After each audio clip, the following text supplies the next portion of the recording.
about this, so I am going to give you a little backstory, and then also I want to talk about how we see this vision moving forward, as well as some other things about your vision. So our public school practice started about 7 years ago, and when I say started, that's when we actually first went into the schools, and the first year we were actually seeing the teachers. So I would pack up the portable, go to the teachers, migrate around the district, and then run back to regular practice. And when I think about, where does something start? How does a vision get caught? For me, where it first started, at least that I was aware of, was I was at a New Beginnings conference. Now this was probably 10 or 11 years ago. And I was sitting in a room like you guys, and when you're in a room where people think big, and you're just sitting there like, all right, I need to take in as much as I possibly can.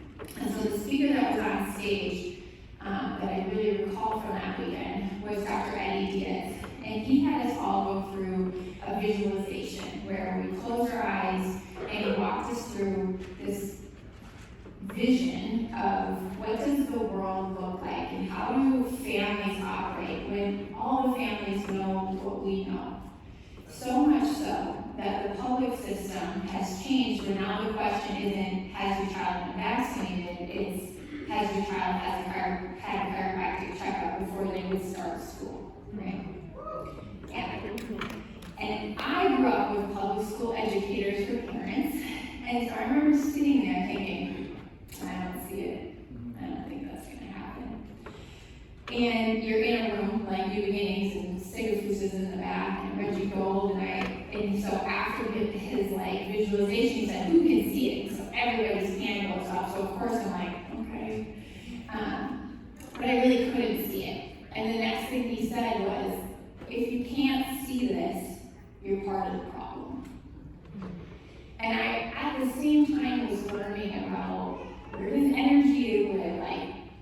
Is our thoughts in our head, or are we like little antennas just receiving, right? And I was learning more about, the human body as a torus field, and I realized he's right?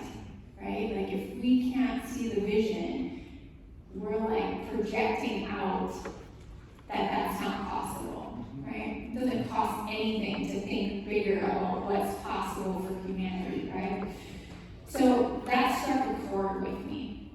And I went back to practice, and it would have been easy to just stay busy, right? I was busy in practice already, was productive, was kind of a fat cat, and then realized I'm not playing big enough. And there's people in our sphere that make a lot of decisions for other people, one of them being the public school system, right? A lot of influence on the families around you.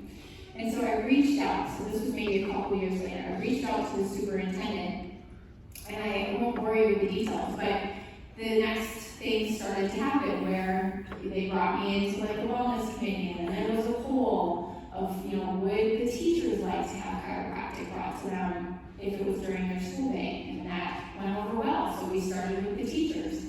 And a year later, the administration came to me and said, let's start with the students. Why not start with the students? And I'm like, I don't know, you tell me. And she's like, I am telling you, I think we should start with the students. So I'm like, okay. And so here's the thing.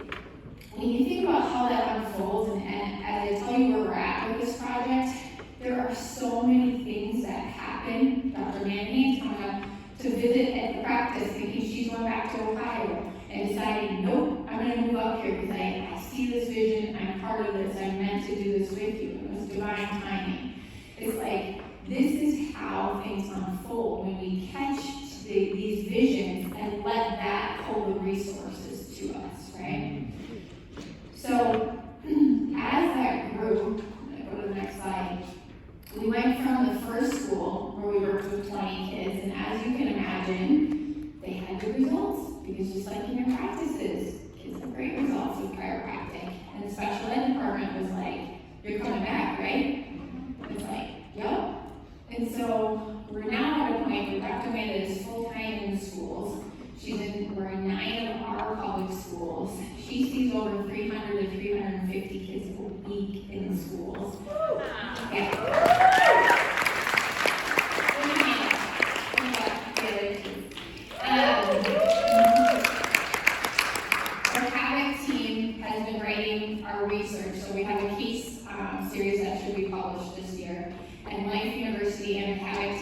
actually be coming up in 2 weeks to Chippewa Falls, Wisconsin, to do the initial feasibility study, because we are trying to get funded to do like an actual research project in the next 12 to 18 months.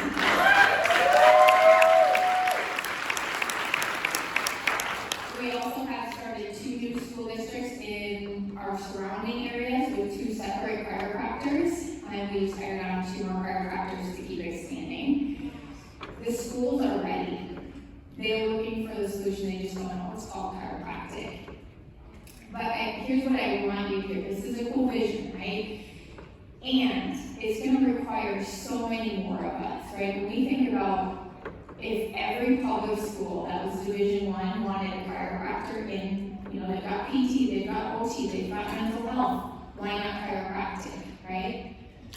As a profession, there's so many parts of the supply and delivery that would need to change, because there's just not enough of us yet, right? Which I think that's a better problem to have, versus like what we used to say, which is like, people just don't get it.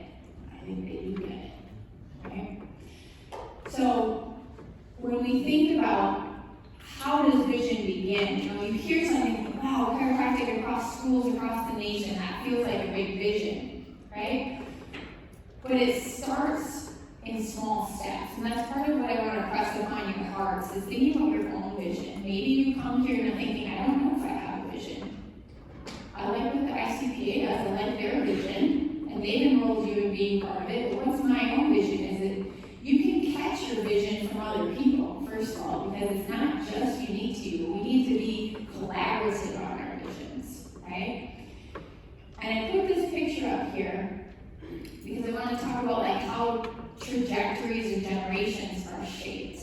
So my grandfather, that's my dad's dad and my mom's mom, they were my 2 grandparents that were still alive when I graduated 14 years ago.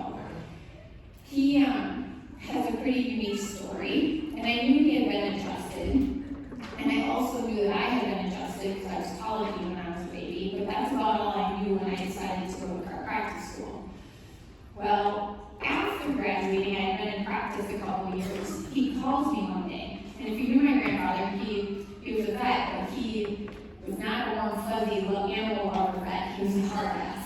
And so he calls me on the phone, and I picked up and I said, hey, Grandpa. He's like, hey, kid, I got a story for you. Your dad is pretty sure you want to hear it, so I thought I'd call you. And I said, okay. He's like, I've never told you about, some of my chiropractic experience. I said, okay.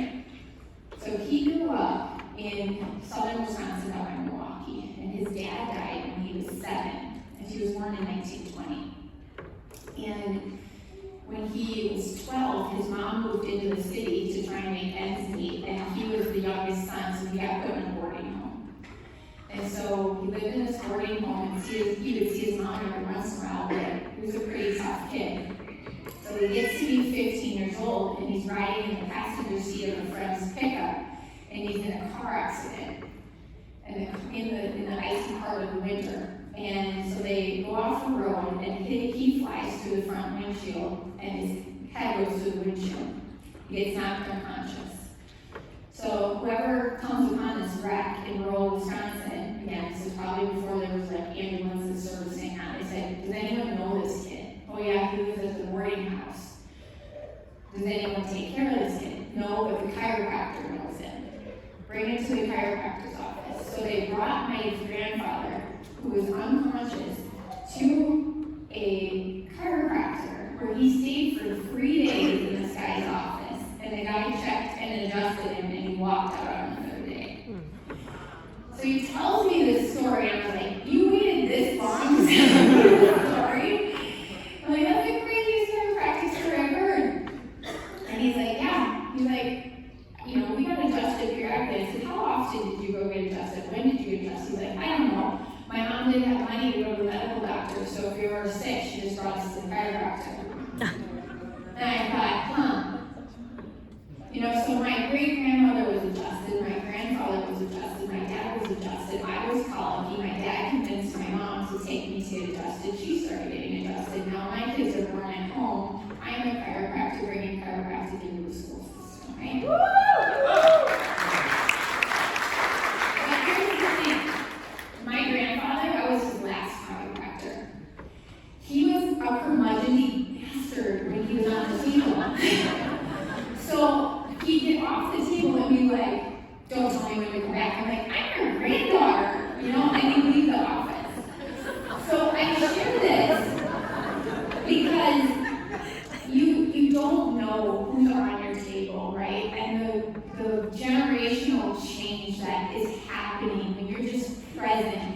adjusting the spine, right? Being there, being with that person. It's just like mind-blowing when you think about that, right? So, then we talk about vision. Let's talk about Dee Dee's vision. Vision. Therefore, inasmuch as the light of life was revealed to me in order that I should enlighten the world, and as our physical health and the intellectual progress of the personified portion, you, of the universal intelligence, your innate, depend upon the proper alignment of the skeletal frame, I feel it my right and bounded duty to replace any displaced portion thereof, so that our physical and spiritual faculties may be fully and normally expressed, thereby not only enhancing our present condition, but making ourselves the better prepared to enter the next stage of existence, to which this earthly existence is but a preliminary and preparatory step. Wait, what? We wasn't talking about back pain. That's vision, right? Like he was thinking so big that this wasn't even just about this lifetime. And I know in this room you guys get that. The skeletal frame, the tension framework through which this life force moves, right? And recognizing that your vision, whether that's in adjusting people in your office or birthing children who are connected and holding space for them to evolve, like this is big work for humanity that we're doing in this room, and when we go back to our regions. So we think about vision and the trajectory and the lineage, and we usually talk about the highlights, right? But really, the vision is what pulls you through all the stuff, all the steps, all the little things, all the shit that isn't, sorry, I'm just swearing and I don't know if that's actually all the stuff that you don't take pictures of, right? And part of what happens is those moments that you don't take pictures of because they're grueling or they're guttural or they're scary, right? Are also preparing you to fulfill that vision, right? One of the things that happened in the school-based program, the first year I started it, is my license got turned into the state board by a chiropractor, right? But it was preparing us to know that we were going to be under scrutiny if we were going to do this thing. Right? And I had to get our ducks in a row and think about, Dr. Tony said, who's going to be a warhorse? Right? A warhorse doesn't necessarily mean you're fighting. Right? It means you're sturdy. You stand for something. So, when we know what we know as chiropractors, we know life flows above, down, inside out. We're not just saying that. Right? There's a torus field of energy moving through you. This is part of how you pull your vision into existence. When your energy gets right, when you line up your mind and your body and your action steps with this vision and walk it out, right? There's little daily steps. Sometimes it's taking out the garbage, right? It's not always the fun, glamorous stuff, right? I think a lot of you here probably, who's read David Hawkins' work, Power versus Force? Yeah, that's such a transformational book. And to me, this sums up what we do, and it sums up this group of chiropractors, right? When you understand that energy is how the universe works, right? Like that there is tone to all things. Speaking life or speaking fear, right? Thinking fear thoughts versus thinking expansive thoughts, right? One of the things that we have a leg up on, I believe, is when we understand more of that life flows above, down, inside out, and it doesn't just stop at your meat suit, your body, right? Then we can start to employ things like this, meaning when I get myself connected and I'm in a state of love, gratitude, joy, peace, even neutrality, there is so much more energy available to me that is co-creating my experience versus where they want you to be, down in contracted states. When I say they, I mean disconnection, apathy, guilt, shame, grief, fear, anger, right? There's not a lot of energy there. Like attracts like. You all had the experience, I would imagine, when you're angry and you send a message or you send an email, what happens? More stuff to usually get angry about, right? So we have to understand that our nervous system is this conduit, is this beacon. And what Dr. Michael was talking about too, of like choosing and selecting and curating our environment to help open up that expansiveness, to change the level of connectivity for ourselves and others, right? This is how a small group of people change the world, because we understand that the energy we carry shifts the game, right? Mm-hmm. Absolutely. Right? So, like to me, chiropractic is doulaing humanity into a different state, essentially. And so we bring our vision and this knowledge of energy into how we train our teams with this vision in mind, and this understanding that we have to get our own energy right first before we can ask it of other people. We also select things to help us, like whether it's your EHR system in your office or the way that you're going to text people with the vision in mind. We lean into doing the details and the hard work because we have the vision in mind. So the vision pulls us through the day-to-day, if you will. It's also who's going to attract our team with us and the people who are called to serve with us too, because we can ask people to do a lot of things that is not glamorous and isn't exactly fun if they're connected to the vision we're serving, right? So when I say this last question, can we loosen our grip and let it flow? You know, it's like, can we trust? Right? We've walked through some really interesting times in the last 4 years since 2020. And I can only imagine it's going to continue to be really interesting, right? But if we know that our job is to be the warhorse that's sturdy and know that, like, it's not maybe just about this lifetime, even. Now our systems don't have to be so chaotic and so fear-based when things are chaotic. It's just part of the game right now. One of my girlfriends said to me, what did we think it was going to feel like for the world to wake up to vaccination? Right? Was it going to come from butterflies and rainbows? And I think we're walking through that, right? So one thing I want to share with you is I used to say I think the population is more ready for chiropractic than chiropractic's ready for a population that's ready for it. And I realized that's a limiting belief. And so the news story I want to say is in the past, we weren't prepared for a population that was waking up. And now the war horses have to go to work and innovate how we're going to get more chiropractors ready to serve a population that is waking up at rapid speed.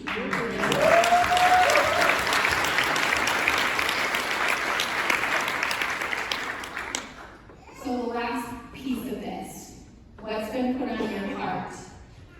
You know, where are you right now? The good, bad, ugly, right? See it. Awareness is key to creating change. Where do you want to be in 12 months, in 3 years, ultimately down the road? You know, your vision keeps changing. You keep getting more pieces of it. What's holding you back? Because we're going to have to grow, right? That's a for sure. As people. We overestimate what we can get done in a week, and we underestimate what we can achieve in a year. However, it's going to require us to do different things, otherwise we're going to get the same results, right? We have to break what we've been doing. So if you want a little vision questionnaire, you can download that. Spend more time with your vision. Catch a vision. Take some action. And never remember that a small group of thoughtful, committed citizens can change the world. Indeed, that's the only thing that ever has. So remember the energy part of it. Get yourself in state first as you work on your vision and put it into all the small details that you know you have to do. Just keep that in mind and keep coming back to it. So, thank you guys. My Instagram and stuff, you can find me. I'll be out at the Genesis booth